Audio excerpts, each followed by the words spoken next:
अब ये कितनी सही है कितनी गलती ये नहीं पता, पर हमको ये पता लगा जहाँ पे हमारा गौ कृपा आयुर्वेदिक गुरुकुल है, वहां से अगर कोई भी इंसान कोई भी सामान चोरी करके लेके जाता है, लकड़ी भी चोरी करके लेके जाता है, तो इंसान अंधा हो जाता है। तो हमारे गुरुकुल की ये सबसे बड़ी महिमा है। और कहा जाता है वहां डाकू लोग भी आके रात गुजारा करते थे, पर कुछ चोरी करके लेके नहीं जाते थे वहां से। अभी तो जागेश्वर जी हैं वहां पे, अभी क्या चोरी कर रहे हैं क्या नहीं। और एक चीज और मैंने वहां पे सुनी है कि वहां पे कोई 25 फुट का आदमी रहता है। ये मैंने सुनी है, अब कितना सत्य है कितना नहीं ये आप सब बता सकते हैं जो वहां के आसपास के हैं, पर ये कंफर्म है कि कोई वहां से कुछ चीज उठाता है तो वो अंधा हो जाता है। ये सही है? कहाँ तक सही है सरवण जी? आप तो उसी गांव के हैं। हाँ प्रभु जी, मुरली बाबा एक रहते हैं, अपने शराब को अपने पे लगा लिए थे। तो बोल दिए थे कि उन्होंने शराब दिया था। हाँ, यहाँ जो जगह है हमें दी गई है वहां पे एक बाबा जी रहते थे, बहुत सिद्ध थे वो। उन्होंने श्राप दिया था कि कोई भी इंसान अगर यहाँ से कुछ चोरी करके लेके जाता है तो वो अंधा हो जाएगा। तो शायद मुरली महाराज जी कुछ चीज वहां से उठा लिए थे जिन्होंने ये श्राप दिया था और खुद अंधे हो गए थे। सही है जी प्रभु। और वो 25 फुट वाले आदमी की क्या कहानी है? प्रभु 25 फीट वाला आदमी तो हम नहीं जानते। ये पिताजी लोग जानेंगे। ठीक है, क्लास स्टार्ट। मैं ये कह रहा था कि आज हमारे बीच एक डॉक्टर वसुंधरा जी हैं जो आप सबको मेरे बाद क्लास वो लेंगी अभी, और उसमें उन्होंने नीलवंती के बारे में बताना है। नीलवंती बुक जो है उसके बारे में कुछ बताना था। तो अगर आप फ्री हैं या आप कंफर्ट हैं तो आज बता सकते हैं। हाँ जी सर, मैं बता दूंगी, कोई बात नहीं। बता सकते हैं ना? हाँ जी हाँ जी। ठीक है, चलिए हम क्लास शुरू करते हैं। आज की क्लास बिल्कुल सिंपल सी होगी। मैं आप सबको एक चीज बताता हूँ, आप सब नोट करो। मैंने अभी तक जितना आप सबको पढ़ाया, जितना भी बताया, वो उसमें कोई ऐसी बात लगी जिसमें आपका दिल गवाही ना दे रहा हो कि नहीं आ रही है, ऐसा हो नहीं सकता, या कोई ऐसी बात लगी हो जो आपके समझ नहीं आ रही हो? कुछ ऐसा है जो आपको समझ नहीं आया हो जो मैंने अभी तक बताया? नो सर, ऐसा कुछ नहीं है। सब समझ आ रहा है ना? इसके पीछे रीजन बताता हूँ। इसके पीछे एक बहुत बड़ा रीजन है। आपने चुम्बक देखा है? चुम्बक, जब हम चुम्बक को आपस में टच करते हैं तो अगर उसके दोनों ध्रुव अलग हैं तो वो आपस में टच नहीं होते, एक दूसरे के पीछे भागी जाते हैं। पर उनकी जो सही दिशा मिलती है तो आपस में कनेक्ट हो जाते हैं, है ना? आप टीवी डीवीडी के पीछे आप देखो, एक वो लगी होती है, लीड लगी होती है। अगर वो लीड सही नहीं हो तो सही तरीके से हमारे स्क्रीन पे कुछ दिखता नहीं है। हमें सही कलर कॉम्बिनेशन देख के रेड वाले को रेड में लगाना पड़ता है। 3-4 तरीके की होती है। मतलब क्या होता है, कनेक्टिंग वही होती है जिससे आपका वाकई में रिश्ता हो। आप अपने भाई बहनों से भी लड़ाई करते होगे, माता पिता से भी लड़ते होगे, पर आज आपके माता पिता ने आज आपको मारा, अगले दिन आप फिर उन्हीं के साथ खेल रहे हो, घूम रहे हो, जो मर्जी कर रहे हो। बट अगर कोई बाहर का इंसान ऐसा कर दे तो उससे क्या होगा, सारी जिंदगी के लिए दुश्मनी हो जाएगी। तो कनेक्टिंग बहुत जरूरी है। वैसे ही ये जो साइंस है जो मैं आपको बता रहा हूँ, आयुर्वेदा की साइंस इस जन्म में नहीं, हम किसी जन्म में कोई जानवर होंगे, कभी मेल होंगे, कभी फीमेल होंगे, कोई पौधे होंगे, कुछ होंगे, पर जो नेचर से जो हमारा कनेक्शन है वो हमेशा किसी भी रूप में रहे तो हमारा नेचर से कनेक्शन रहेगा ही रहेगा। और जो दूसरी साइंस है, मतलब जो मेडिकल साइंस जिसको बताती है, आयुर्वेद को तो चलो मानती नहीं है, जिसको मानते हैं वो, अगर आपको एक डॉक्टर बैठे ना पढ़ाना, जिसका कनेक्शन हमारे दिल से नहीं है ना, अगर वो पढ़ाना शुरू करेगा 1 घंटे की क्लास में आप सबका सर दर्द करने लग जाएगा। आप सब सोचेंगे कि क्या है, बोर हो रहे हैं, वहां से निकलो कैसे भी, है ना? 2 घंटा ज्यादा से ज्यादा 45 मिनट का लेक्चर होता था हमारे कॉलेज टाइम में, और हम 45 मिनट पढ़ नहीं पाते थे। कुछ बुकें ऐसी होती थी जो हम 1 पेज से ज्यादा कभी पढ़ नहीं पाते थे, पेपर में मजबूरी में रगड़ना पड़ता था। पर जब आयुर्वेद सीखने बैठे, जो नेचर से हमारा कनेक्शन हुआ, तो फिर क्या क्या पढ़ते लग गए, कहाँ से क्या पढ़ा, कितनी कितनी देर की क्लासें ली, कितनी दूर दूर जाके हमने सीखा, कोई पता नहीं। हमारे बीच में कुछ ऐसे होंगे लोग जिन्होंने मेरी 10-10 घंटे की भी क्लास ली है, 10 घंटे 12 घंटे की भी मैंने क्लास लगातार क्लासें दी हैं। तो वो 12 घंटे के बाद भी क्लास देने के बाद कई लोगों ने बोला, हमारी टारगेट थी, हमने 7 दिन में 70 घंटे की क्लास दी थी। सिर्फ क्लासों का टाइम ये था, उसके बाद चलना फिरते हुए और भी लोग आ ही गए, पूछ ही गए, खाना खाते हुए, वो अलग टाइमिंग थी। 70 घंटे की रिकॉर्डिंग थी। तो इसके पीछे सिर्फ एक ही रीजन है, वाकई में आप उससे कनेक्ट होते हो, इस जन्म नहीं तो कभी पिछले जन्म में या कभी और, तभी जाके आप इतना टाइम दे सकते हो, क्योंकि वाकई में वो आपसे मिलती जुलती चीज है। जो सही है उसको समझाने की जरूरत नहीं पड़ेगी। दूध को अगर मैं बताऊं कि ये दूध है तो आपको कितना समझाना पड़ेगा? सिर्फ 1 सेकंड बता दूंगा ये दूध है और आपको पता लग जाएगा भैया ये दूध है। पर अगर उस दूध को मैं ये बताऊं कि भैया दूध नहीं है, ये ठंडा मतलब कोको कोला है, तो उसको समझाने में मुझे कितना टाइम लगेगा? 1 दिन, 2 दिन, 4 दिन, 10 दिन, टीवी पे किसी एक्टर से ऐड करवानी पड़ेगी, किसी बुक में छपवाना पड़ेगा, न्यूज़पेपर में छपवाना पड़ेगा, है ना? तब जाके आप समझोगे ठंडा मतलब कोको कोला। नहीं तो हमारे यहाँ ठंडा मतलब कुछ होता ही नहीं था, है ना?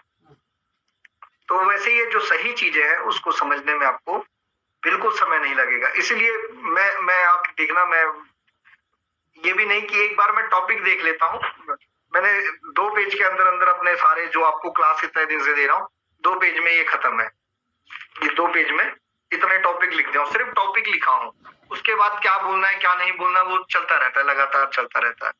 क्यों? क्योंकि ना इसको समझाने में मुझे कोई चीज का फार्मूला बैठाना पड़ेगा, कोई एक्टर लाने पड़ेंगे, कोई न्यूज़पेपर की कटिंग देनी पड़ेगी, है ना?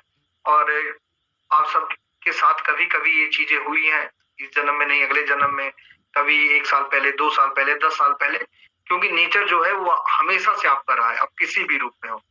तो आयुर्वेद ही जो है वो असली साइंस है। और इस साइंस में जो है सबसे इंपॉर्टेंट, आयुर्वेद में अगर एक साइंस बताई गई है, स्टांग हृदय करके एक बुक है, उसमें 7000 सूत्र हैं, 2 बुकों में मिला जुला के 7000 सूत्र है। और 7000 सूत्रों में सबसे ज्यादा जो काम किया गया है वो किया गया है भोजन पे, खाने पे। तो हमारे भारत में लगभग 7 लाख से ज्यादा गांव है और हर गांव का अपना अलग एक भोजन है, उनकी अपनी अलग एक साइंस है। जैसे आप हिमाचल के साइड जब जाओगे, ऊपर की साइड ज्यादा ठंडे एरिया में, तो आपको दूध अलग देंगे, गुड़ उसके साथ अलग दे देंगे। आप बिहार के साइड जब जाएंगे तो आपको चूरा दिया जाता है, चूरे के ऊपर दही डाल के दे दी जाती है ना? उसका क्या कॉम्बिनेशन है पता नहीं। आप यूपी में जाएंगे तो वहां लिट्टी बनती है, फौरी जो होती है वो भर के नहीं बनाई जाती, उसको सीधा रेत में पकाई जाती है। मतलब हर जगह 7 लाख गांव है तो आपको सब में अलग खाना मिलेगा। क्यों? क्योंकि वहां का जो नेचर है, जो वहां की चीजें हैं, उनसे मिलती जुलती चीजें आपको मिलेंगी, उनसे प्रभावित करती हुई चीजें मिलेंगी। जहां आप जाते ही अपने आप कनेक्ट हो जाओगे, आपको सोचना नहीं पड़ेगा कि ये गलत है कि सही है। क्यों? क्योंकि आप किसी भी देश के हो, जरूरी नहीं है कि इंडिया वालों के लिए नेचर है, आप फॉरेन के हो तो भी उनके लिए वही नेचर है जो हमारे लिए है। बट उनको कौन सा खाना सूट करेगा? जो उनके यहाँ पे है ना? तो ऐसे ही है। ये मैं इसलिए बता रहा हूं क्योंकि जैसे आप कई लोगों ने ये पढ़ लिया कि नीलवंती बुक तो अब बैन हो चुकी है, इसको पढ़ें कैसे, या मिलेगी कहाँ से, या इसको पढ़ के पागल हो सकते हैं तो करें कैसे? तो इसलिए बता रहा था कि हर चीज जो नॉलेज होती है वो कभी भी धरती से खत्म नहीं होगी, कभी नहीं खत्म हो सकती। आप उसको लेने वाले बनो, वो अपने आप आपको मिलने लग जाएगी। कहाँ से मिलेगी ये इसकी टेंशन नहीं है। आप अगर जिस दिन उसके सक्षम हो जाओगे तो कोई ना कोई आके आपको वो नॉलेज दे के जाएगा। जिस दिन आप इस लायक हो जाओगे कि आप नीलवंती बुक पढ़ सकते हो, उस दिन वो अपने आप बुक आप तक पहुंच जाएगी। किस रूप में पहुंचेगी ये नहीं पता, बट आपको शिक्षा मिलनी स्टार्ट हो जाएगी। जिन्होंने नीलवंती लिखा था उनसे पहले कहाँ कौन सी बुक उन्होंने पढ़ी थी? कोई बुक थी नहीं, बट उन्होंने लिखी, तो इसका मतलब उनको कोई नॉलेज दे के गया। नीलवंती से भी पहले कुछ था, है ना? तो जो हमारे आयुर्वेदा के गुरु आए, उन्होंने कहाँ से सीखा? उससे पहले भी कहीं ये चीज था। तो नॉलेज जो है वो हमेशा से हमारे धरती पे थी और हमेशा ही रहेगी। हम आते जाते रहेंगे। बस अगर आप सक्षम हैं तो आप उसको कैच कर सकते हैं, नहीं है तो नहीं। आपका बर्तन का मुंह हमेशा खुला होना चाहिए सीखने के लिए। जो आपका शरीर है वो सीखने के लिए सक्षम रहे हमेशा। पानी बरसात से भी आ सकता है, पानी बाढ़ से भी आ सकता है, टूटी से भी आ सकता है, नल से भी आ सकता है। उसकी आप सब टेंशन छोड़ दीजिए, ठीक है। तो जरूरी नहीं है कि मैं जो सिखाऊंगा वही आपके लिए इम्पोर्टेंट है, वही सही है। आप अपने आसपास से बहुत सारी चीजें सीखेंगे। अब जैसे क्या है, जामुन की लकड़ी का मैंने बताया, किसी ने पहली बार सुना होगा, ठीक है, बट डालने के बाद तुरंत के तुरंत रिजल्ट आया, तो उसको समझाना नहीं पड़ा कि भैया क्या है, ये सही है या गलत है ना। जो चीज सही होगी वाकई में कनेक्ट होगी, वो नहीं गलत होगी तो फिर जितना मर्जी धक्का दी जाओ। तो जैसे डॉक्टर को आप जाओ हॉस्पिटल में, डॉक्टर आपको 50 तरीके से समझाने की कोशिश करेंगे, ये खराब हो गया, वो खराब हो गया, यहाँ लिख दीजिए, अगर जा रहे हो तो ये लिखना है, बहुत सारी चीजें डरा डरो के धमका के, बिल्डिंगें दिखा के तब जाके आपको एडमिट किया जाता है। हमारी जितनी अच्छी बिल्डिंग है उतना अच्छी ये सुविधा है, इतने स्टाफ है, डिग्रियां दिखाई जाती है, ये देखो ये डिग्री की है। अब ये बताओ पेड़ कौन सी डिग्री लेके बना है? ये कोलगेट बिक रहा है, लौंग और तुलसी के गुण लेके कोलगेट बिक रहा है। अब उनसे पूछिए कि आपका जो तुलसी का पेड़ था या जो आपने लौंग इसमें डाला, उसने कौन सी डिग्री ली थी, है ना। ये उनको जरूरत पड़ेगी जिन्होंने सिर्फ और सिर्फ ऐड करना हो, काम नहीं करना है। आप काम करना शुरुआत कीजिए, आप सही चीज की कनेक्शन देना स्टार्ट कीजिए, लोग अपने आप कैच करेंगे। राजीव दीक्षित जी डॉक्टर नहीं थे, बट उनके अंडर में कितने डॉक्टर काम कर रहे हैं आज भी, और उस टाइम भी कोई अंदाजा नहीं। क्यों? क्योंकि उन्होंने सही बताना शुरू किया, सही चीज पढ़ी, सही बताना स्टार्ट किया, के पीछे लाखों लोग लग गए। अब वो साइंटिस्ट थे, डॉक्टर एपीजे अब्दुल कलाम के साथ काम करते थे। अगर वो उसी चीज को केमिकल कॉम्पोजिशन बता के बताई जाती, ये है वैसे, तो ना आप समझ पाते ना हम समझ पाते। और कई बाबाओं का प्रवचन हम सुनते हैं, बहुत अच्छा लगता है, वो कैसे है, उनके पीछे उनका नेचर कैसा नहीं पता, पर कितनी भीड़ होती है ना। एक एक साधु के आप जाओगे पंडाल में, लाख लाख लोग, 2-2 लाख 5-5 लाख लोग जाते थे पंडाल में ना, बैठे रहते हैं, सुनते हैं, क्योंकि वो वाकई में जो शास्त्र में जो सही चीज है, जिसका कनेक्शन है सीधा आपसे, वो बताते हैं। अब वो पीछे उसको फॉलो करते हैं कि नहीं करते नहीं पता, है ना। बट जब आप सही बताने लगोगे तो लोगों अपने आप उसको कैच करने लगेंगे, आपको सही मानने लगेंगे। यहाँ आयुर्वेदा में भी आपको वही करना है, आप लोगों को सही बताना स्टार्ट कीजिए और लोग आपको कैच करने स्टार्ट कर देंगे, ठीक है। ये अब आगे की क्लास उम्मीद करता हूँ अगर आवाज अच्छी आई तो डॉक्टर वसुंधरा जी ही लेंगे, नीलवंती के बारे में थोड़ा सा बताएंगे, उसके बाद हम धीरे धीरे हर चीज के बारे में नॉलेज आपको देते रहेंगे। यहाँ तक किसी ने कुछ पूछना है, कोई क्वेश्चन है तो कर सकते हैं, शायद ना ही हो बट कर सकते हैं अगर करना चाहें तो। है कोई कुछ पूछना चाहता है? नहीं। प्रभु जी, हम एक क्वेश्चन मतलब एक इलाज कर रहे हैं, ठीक है, बच्चे का, उनका बुखार तो ठीक हो गया है, लेकिन उनको पता चला हल्का फुल्का हाथ सब में फुंसी निकल गया है। कहाँ निकल गया फुंसी? हाथ सब में। हाथ में फुंसी? आपने महासुदर्शन चूर्ण दिया था ना? हाँ। बच्चा कितना है, बड़ा है? वो 10 साल का है। 10 साल का है। महासुदर्शन चूर्ण गर्म बहुत होता है, उसके कारण वो निकल सकता है, कोई घबराने वाली बात नहीं है। लिवर टॉनिक साथ में दीजिए, ठीक हो जाएगा वो। और आगे से आप सब ध्यान रखना, महासुदर्शन चूर्ण की जो डोज होती है वजन देख के दी जाती है, बहुत कम डोज होती है। आधा चम्मच तो हम बड़ों को देते हैं जिनकी 60 किलो से ज्यादा वजन है, जिनका 60 किलो से कम वजन है उनको उससे भी कम देना है, शहद मिला के, ठीक है। और साथ में आपने अच्छा सुनिए ना, और एक प्रॉब्लम उनका पिताजी बताया, ठीक है, मेरा वो बच्चा है, बोला कि 5 साल से 10 दिन में लेटरिन होता है, बोला उसका। 5 साल से 10 दिन लेटरिन होता है, मतलब नहीं समझ पा रहा हूँ। मैं 10 दिन में 1 दिन लेटरिन करता है।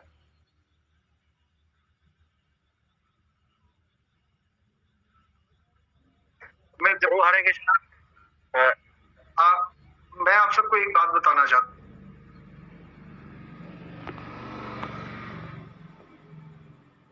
किसी को बीमारी के बारे में अगर कुछ भी पूछना है तो आप मुझे पर्सनल मैसेज या जागेश्वर जी को पर्सनल मैसेज कर दें या ग्रुप में डाल दें। पहले भी बताया, ग्रुप में बहुत डॉक्टर है, कोई ना कोई रिप्लाई करेगा।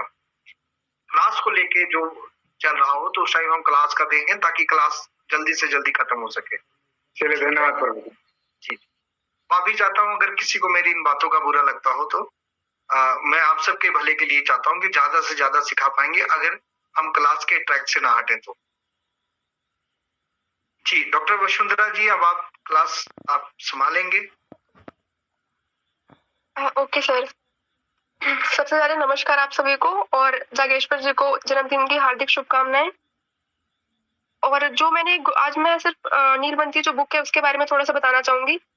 मैंने ग्रुप में एक पीडीएफ भेजा था कुछ दिनों पहले जिस दिन इसके बारे में बात हुई थी।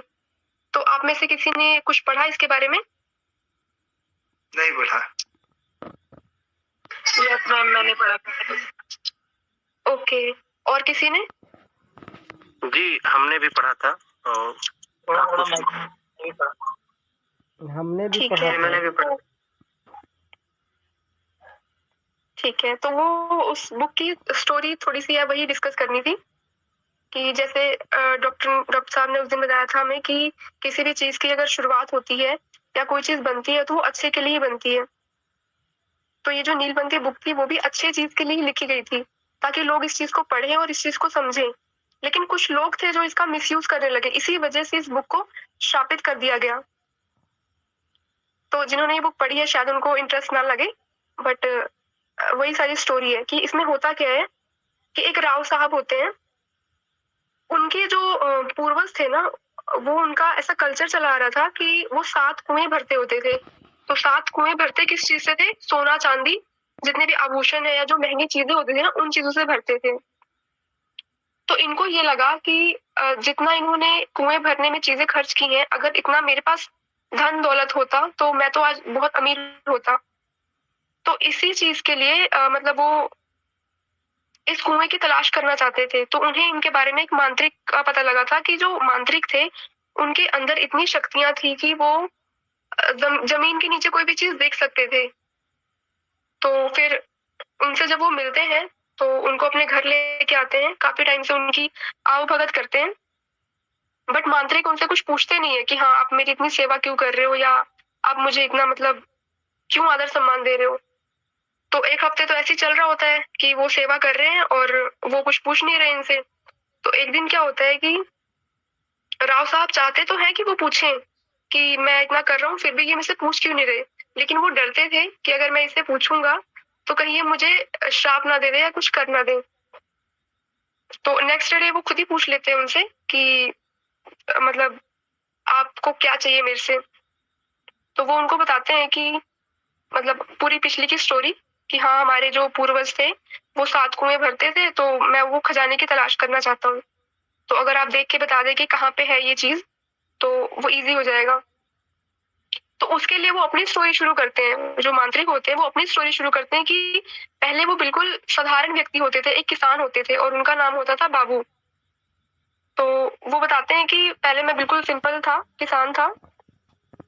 फिर एक दिन हुआ क्या कि जो उनका खेत था और जो उनका घर था वो गांव के बीच में पड़ता था। तो वो अपनी स्टोरी बताते हैं कि मैं खेत में जाता था काम करने, फिर वापस घर आना, वो रेगुलर उनका रूटीन चलता था। एक दिन क्या हुआ कि जब वो काम से लौटे, मतलब अपने खेत से लौटे, तो गांव में उन्हें कुछ लोग, ऐसे ठंड का मौसम था तो आग तापते हुए मिले। तो वो उनको बोलते हैं कि मतलब हमारे साथ बैठो, बातें करते हैं। तो वो उनको बताते हैं कि एक मिनट, फिर वो उनको बताते हैं कि ऐसे मतलब बातचीत करने लगते हैं। फिर ऐसे धीरे धीरे रात हो जाती है। तो जब वो जाते हैं अपने घर को वापस तो उनके घर के रास्ते में एक शमशान पड़ता है। तो हालांकि वो थे तो काफी डरते, मतलब डरते बहुत थे वो, और उनको ये भी डर था कि ये मेरी जो पत्नी है वो अकेले है, वो मेरे बारे में सोच ना रही हो। तो जब वो जाते हैं रास्ते में तो जब शमशान के पास वो पहुंचते हैं, वहां से जब गुजरते हैं तो वो बहुत डर रहे होते हैं और पीछे से एकदम से उनको ना आवाजें बहुत अलग अलग तरीके की आनी शुरू हो जाती है। तो होता क्या है कि पीछे से एक तांत्रिक उन्हें बुला रहा होता है, लेकिन वो डरते हुए आगे चले जाते हैं, वो रुकते नहीं है। तो तांत्रिक अचानक से उनके सामने आता है, फिर वो उनको वहां पे शमशान घाट में लेके जाता है।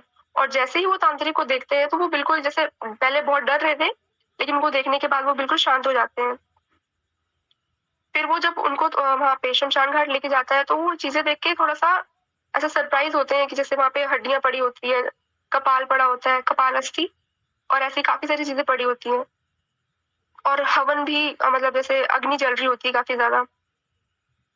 तो वो उनको बताते हैं कि मतलब मैं एक पिशाच को काबू करना चाहता हूँ, उसके लिए मैं यज्ञ कर रहा हूँ, लेकिन मुझे एक स्त्री की बलि चाहिए जिसका बच्चा नहीं हुआ है।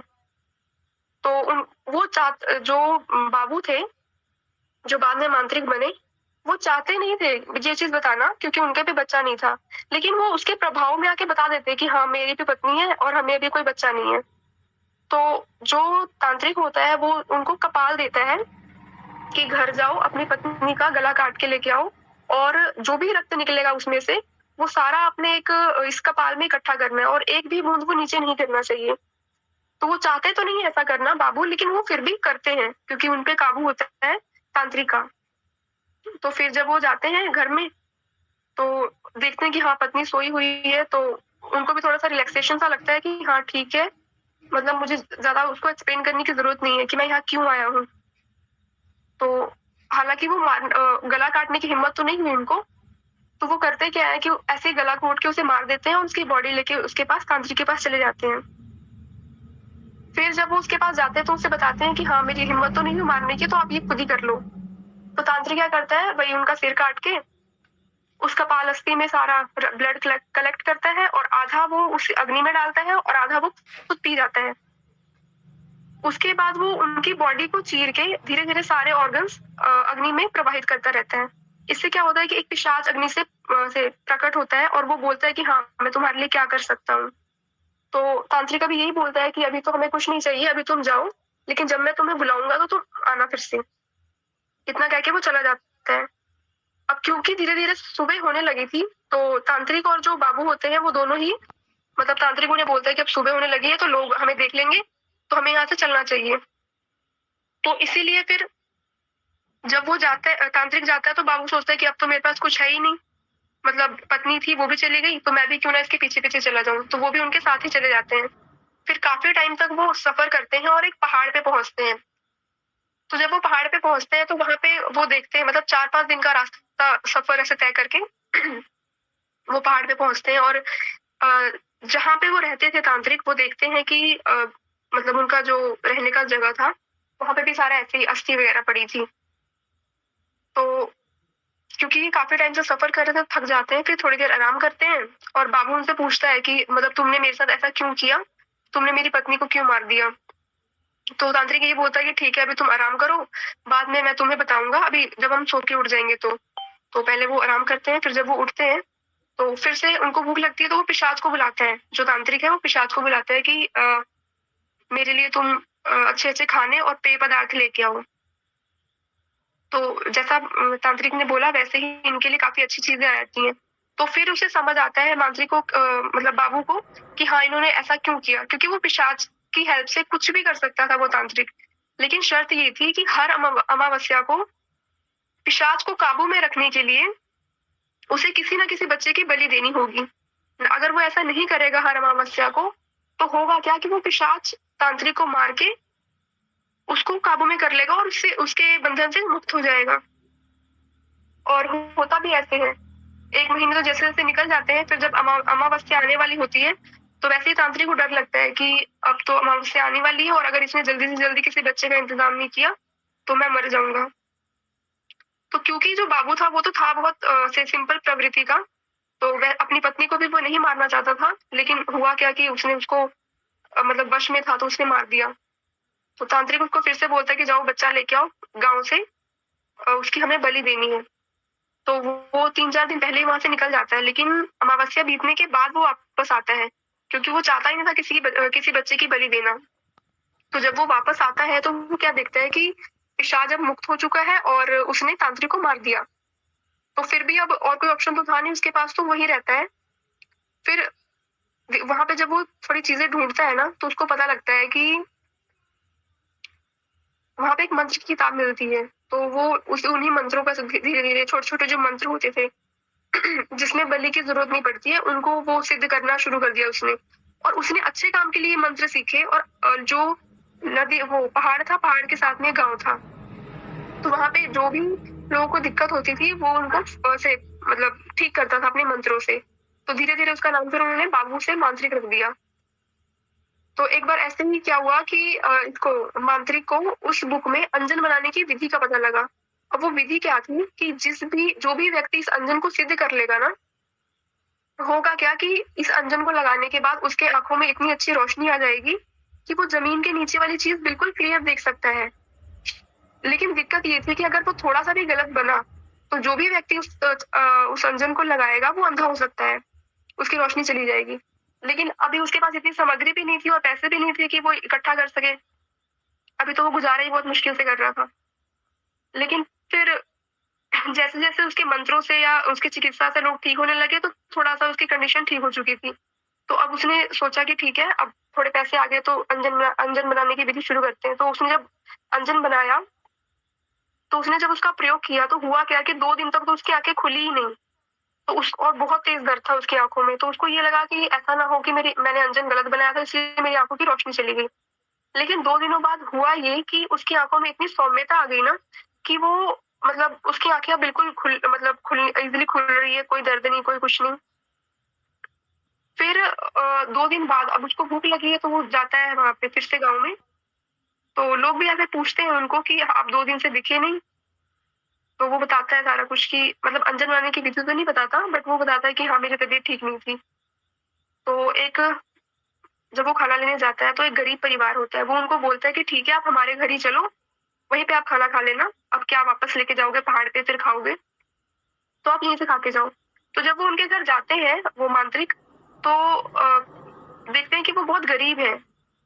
तो उनको थोड़ी सी दया आती है। फिर वो सोचते हैं ठीक है मैंने अंजन भी तो प्रयोग किया ही था ना, तो उसका भी असर देख लेते हैं। तो उसी बीच वो बताते हैं उनको, जो गरीब व्यक्ति थे जिन्होंने उन्हें खाना खिलाया था, वो बताते हैं उन्हें कि मतलब हमारे भी पूर्वज थे, उन्होंने एक घड़े में काफी सारा धन इकट्ठा करके किस जमीन के नीचे गाड़ा हुआ है, लेकिन हमें पता नहीं कि वो कहाँ पे है। और वो दिन रात ही किसी भी मतलब जो भी उनका खेत था उसकी खुदाई करते थे। इसी चक्कर में उनके पास और कोई साधन नहीं था कि वो किसी और कमाने के जरिए पे ऐसे देख सके। तो जब उनको ये बात पता लगती है तो वो अंजन जो उन्होंने लगाया था उसका टेस्ट करना चाहते हैं। तो जब वो जाते हैं उनके खेत में तो उनको दिखता है कि आम के पेड़ के नीचे 3 हाथ नीचे उनको एक चीज दिखाई देती है घड़े में चमकती हुई। तो वो बोलते हैं कि हाँ यहाँ खुदाई करो, तुम्हें यहाँ पे कुछ ना कुछ मिलेगा। और वाकई में उन्हें मिलता है। लेकिन मांत्रिक ने पहले ही चीज बोली होती है कि जो भी आपको वहां से मिलेगा आप 50% मुझे दोगे और 50 खुद रखोगे। तो वो भी मान जाते हैं, तो आधा आधा कर लेते हैं। तो धीरे धीरे ये बात पूरे गांव में ही फैल जाती है कि हाँ जो मांत्रिक है उनके अंदर इतनी शक्तियां हैं कि वो जमीन के नीचे वाली चीजें भी देख सकते हैं। तो फिर जब भी कोई व्यक्ति आता है उनके पास इस बारे में बात करने की, हाँ हमारे खेत में या हमारे घर में कोई चीज दबी हुई है, तो वो हर एक को ये चीज बोलते हैं कि अगर तुम 50-50 करोगे तो मैं मतलब ढूंढ दूंगा। और वो हर किसी से ही 50% लेते ही थे। तो ये सारी स्टोरी बताने का उनका ये मतलब था कि वो राव साहब को क्लियर करना चाहते थे कि जो भी तुम्हारा धन मिलेगा वो 50% मेरा होगा और 50 तुम्हारा होगा। तो राव साहब जो थे वो भी मान जाते कि ठीक है जितना भी मेरा धन होगा उसमें से 50% मैं खुद ले लूंगा और 50% आपको दे दूंगा। तो इस चीज की तलाश करने के लिए ना वो उनको बताते हैं कि आपके पूर्वज ने कोई चीज छोड़ी है या कुछ जिससे हमें पता लग सके। तो एक पेज सा वो देते हैं, हालांकि उस पे जो अक्षर लिखे होते हैं वो क्लियर नहीं होते, लेकिन जब वो ठीक से देखते हैं तो उनको पता लगता है कि हाँ उल्टे अक्षर में वहां पे नीलवंती लिखा है। तो इस चीज से वो ना फिर उसकी तलाश करने जाते हैं। और ये महाबलेश्वर का जंगल होता है, वहां पे ऐसा कहा जाता है कि आज भी एक व्यक्ति है बाजिंदा उनको बोला जाता है, हालांकि उनका असली नाम किसी को नहीं पता, बट बाजिंदा नाम है उनका, ऐसा कहा जाता है। तो वो उसकी तलाश करने के लिए उन जंगलों में जाते हैं। तो जैसे ही वो जंगल के बाहर पहुंचते हैं तो एक चरवाहा मिलता है उनको। वो फिर उनको पूछते हैं कि यहाँ पे मतलब इसके अंदर हम कैसे जा सकते हैं और मतलब रास्ता क्या है नीलवंती तक पहुंचने का। तो वो उनको पहले ही आगाह करते हैं कि मतलब इसका कोई फायदा नहीं है क्योंकि इसकी खोज कोई अभी तक कर नहीं पाया है। तो जब वो फिर भी वो बोलते हैं कि कोई बात नहीं आप हमें बता दो। तो ज्यादा फोर्स करने पे जब वो उनको बताते हैं तो वो कहते हैं कि यहाँ पे एक वैताल की मूर्ति है, इस मूर्ति के बिल्कुल सीधे सीधे आप चले जाओ, ऐसी ही सेम मूर्ति आपको आगे जाके मिलेगी तो वहां से आपको रास्ता पता लगेगा। तो ये दोनों फिर उस साइड जाते हैं, उसी डायरेक्शन में। हालांकि जंगल बहुत गहरा होता है तो रास्ता भटकते भी है ये, तो बाकी लेकिन पहुंच जाते हैं वो दूसरे मूर्ति के पास। तो उसकी पीठ होती है उस साइड पे, मतलब उनकी साइड पे उनकी पीठ होती है। तो जैसे ही वहां पहुंचते हैं, अपने आप ही वो जो मूर्ति है ना, उसका फेस टर्न होता है और ये एक मतलब ऐसे खाई सी होती है, उसमें गिर जाते हैं। तो जब वो वहां गिर के नीचे पहुंचते हैं तो वो देखते हैं कि हाँ, वहां पे 18 लगभग 18 गुफाएं मिलती हैं उनको। अब ये लोग कंफ्यूज थे कि अभी 18 गुफाएं हैं और एक एक गुफा में जाके तो सभी चीजें ढूंढना मुश्किल है कि कहाँ पे हमें ये चीज मिलेगी। तो फिर भी ये एक मशाल बनाते हैं, जो मांत्रिक है वो मशाल बनाता है और वो फर्स्ट वाली गुफा में चले जाते हैं।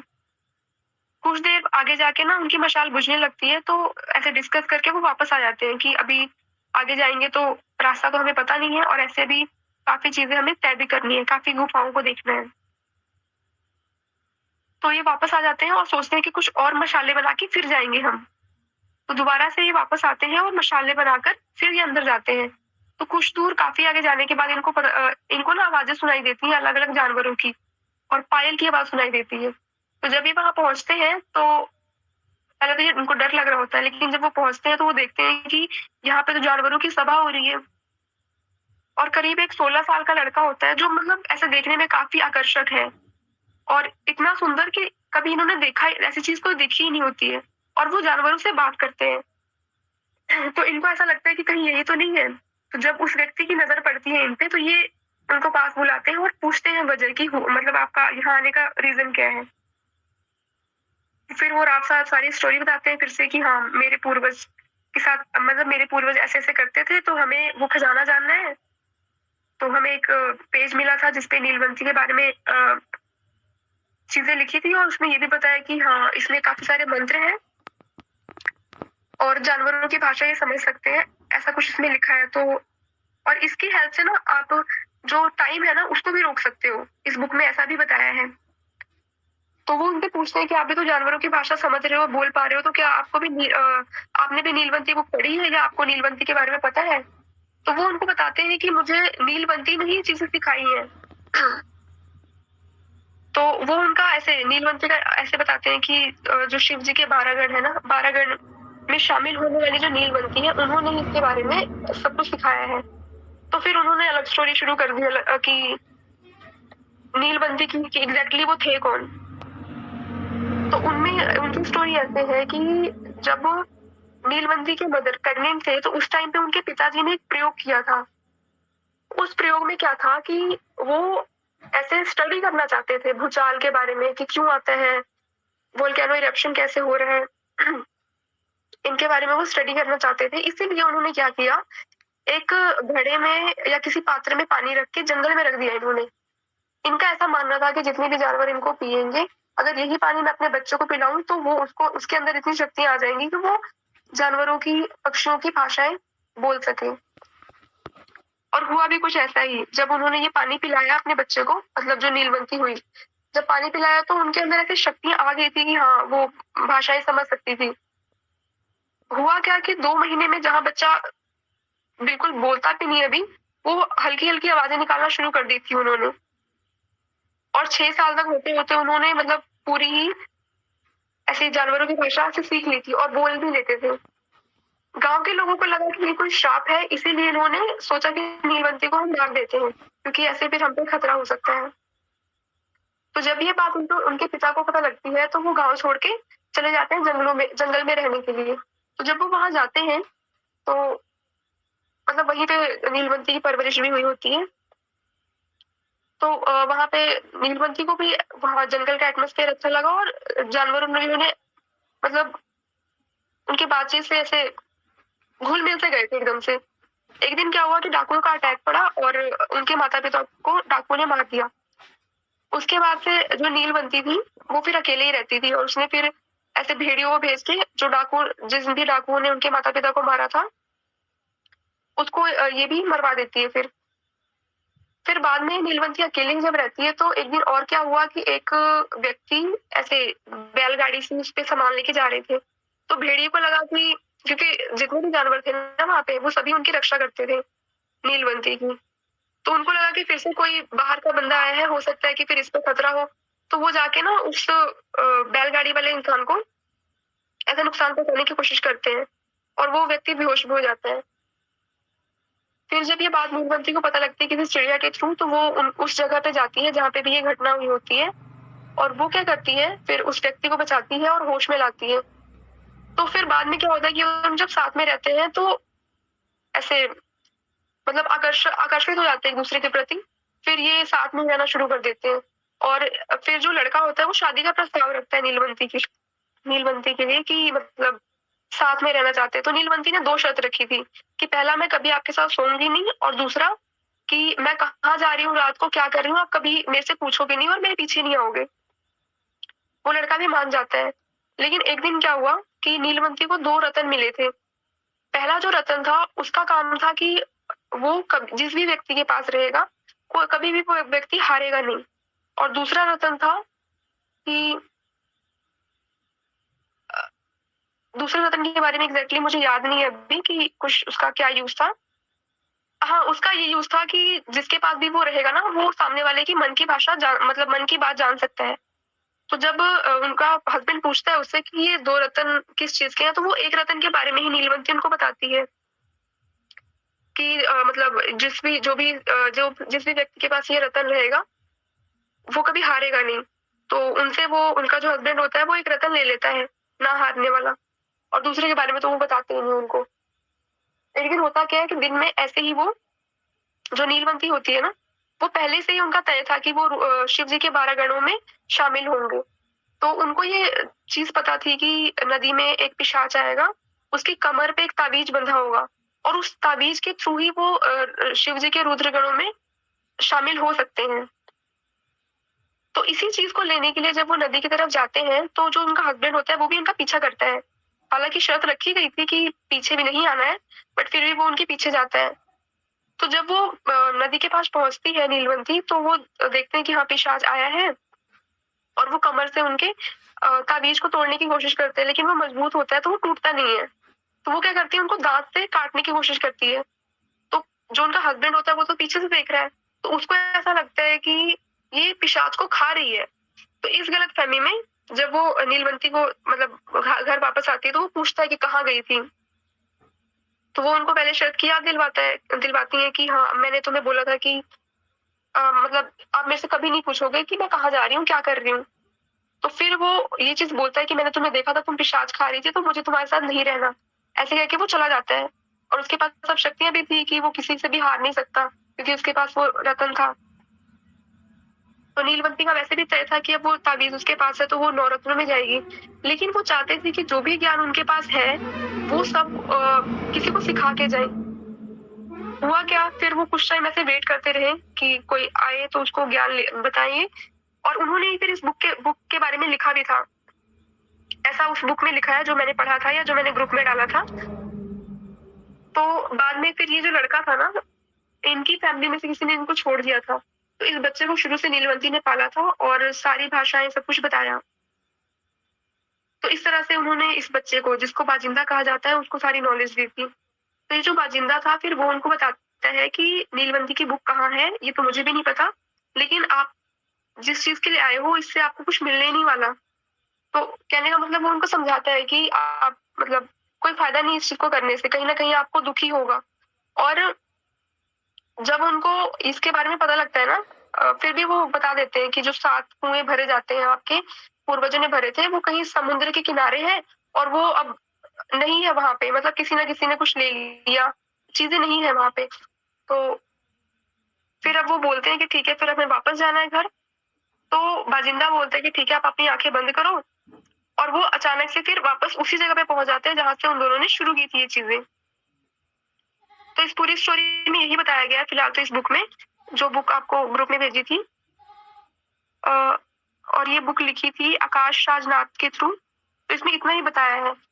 और फिर अपने फ्रेंड से मैंने जैसे रिसर्च करने की कोशिश की थी जो प्रॉपर महाराष्ट्र से, आज भी ऐसा माना जाता है कि ये जो बुक है वो महाराष्ट्र में कहीं पे है। और कुछ बुक में ऐसा भी बोला गया कि जो नीलवंती थी वो यूपी साइड से थी, और कई बुक ऐसा बोलते हैं कि ये महाराष्ट्र साइड से थी। और जहाँ पे भी इसका बताया गया है वहां पे आजकल रामलिंगम मंदिर बन गया है।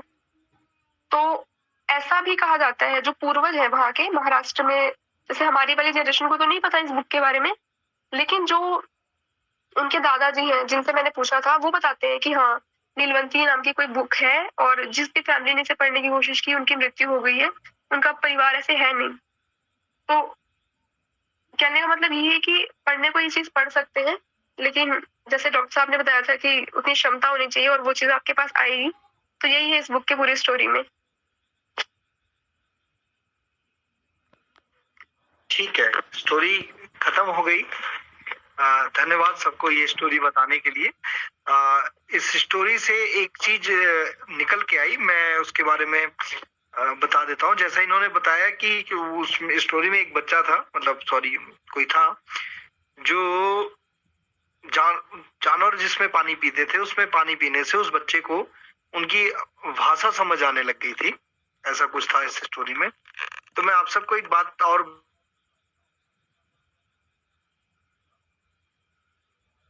चर रही है, जहाँ पे मतलब चरने जाती हैं, जैसे घास खाने जाती हैं, तो कोई गड्ढा है, अगर उस गड्ढे में पानी भरा हुआ है और देसी गाय ने उस पानी को पी लिया और उसके ऊपर से नाम गई, दूसरे साइड चली गई, तो उस पानी के अंदर साक्षात माता सरस्वती जी का वास होता है।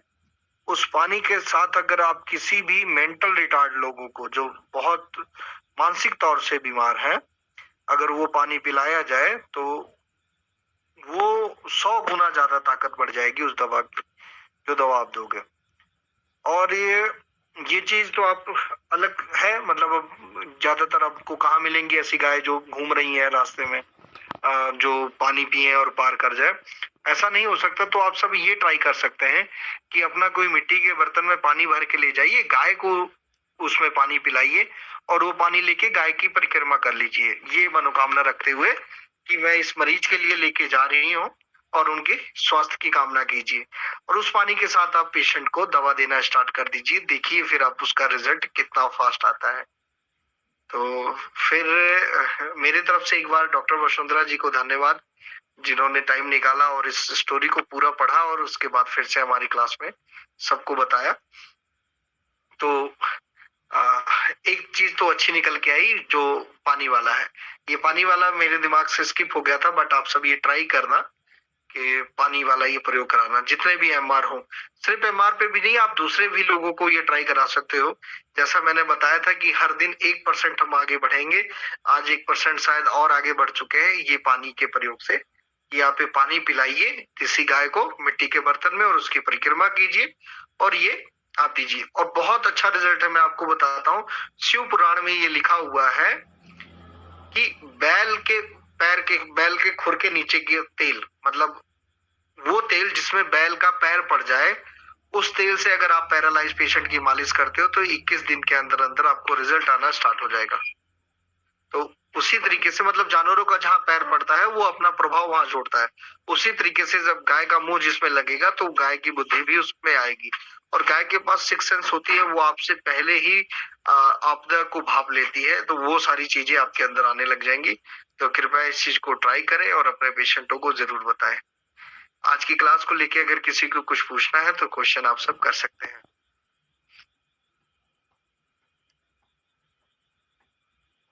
सो गए क्या सभी?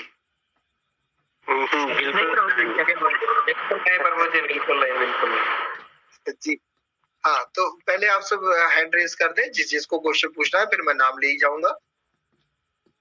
अमन जी का क्वेश्चन है। प्रभु जी, ये मिट्टी के बर्तन में ही पानी लेके जाना है गाय के पास? हाँ, मिट्टी का बर्तन हो, आप कोई भी बर्तन ले सकते हैं, बट मिट्टी ज्यादा अच्छी है। ऐसे आप किसी भी बर्तन में पिला सकते हो। और उसके बाद अगर वो गाय पी लेगी, उसके बाद फिर उसको दाईं ओर रख के परिक्रमा लगाना है या बाईं ओर रख के परिक्रमा? क्लॉकवाइज ही या परिक्रमा, हाँ, एंटी क्लॉक ना लगा देना। ठीक है प्रभु जी। अच्छा प्रभु जी, तो उसको जैसे कोई एमआर चाइल्ड आया उस पे ही ट्राई करना है या फिर और भी कोई बीमारी है उसके लिए भी दे सकते हैं आप? हाँ, आप हर किसी बीमारी में दे सकते हो। आपका कल क्वेश्चन था कि आपके घर में कोई ऐसा है, आप उस बच्चे को ये करवा के देखिए। ठीक है प्रभु जी। ठीक है, हाँ। और किसी का कोई क्वेश्चन? हरी बोल। एक मिनट, मैं खुद नाम लूंगा, आप सब सिर्फ हैंड रेज कर दें अगर किसी का कोई क्वेश्चन है तो। ठीक है, हाँ सबके हैंड रेज है। अब जीवन जी क्वेश्चन कीजिए।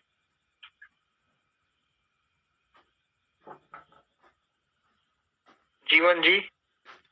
हरे कृष्ण प्रभु। हरे कृष्णा। तो ये टाइफाइड में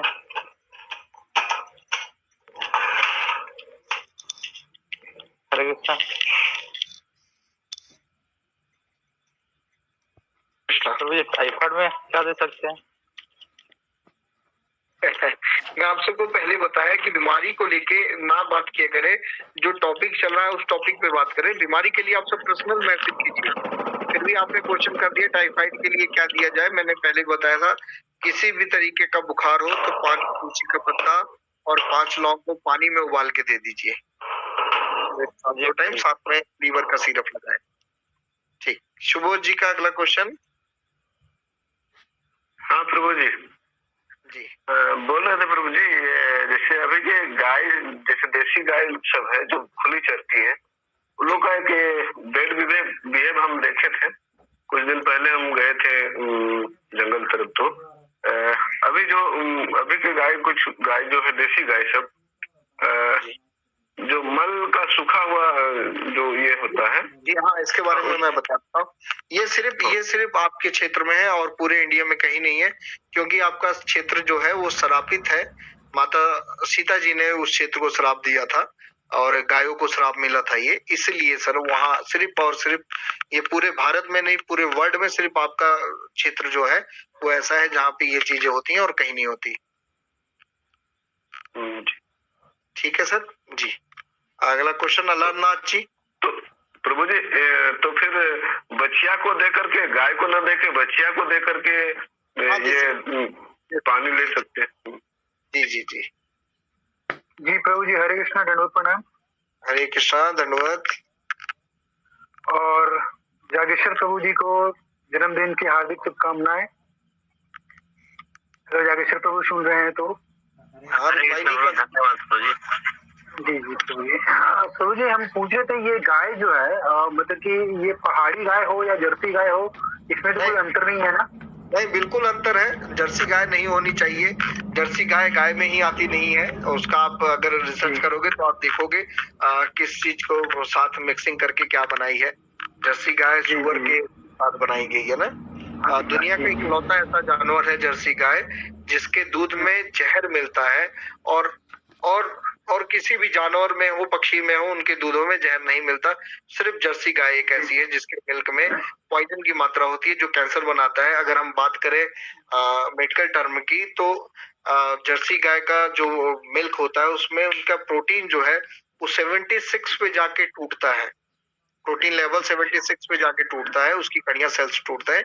और जब कोई चीज आपस में टूटेगी तो उसके बचे हुए सेल अपने आप को किसी और से जोड़ेंगे, और अगर वो किसी और से अपने आप को जोड़ेंगे तो वो कैंसर बनने लग जाएंगे। जब हमारी बॉडी में सेल पता नहीं लगता कैसे बढ़ रहे हैं, कहाँ बढ़ रहे हैं, तो वो कैंसर का रूप ले लेते हैं।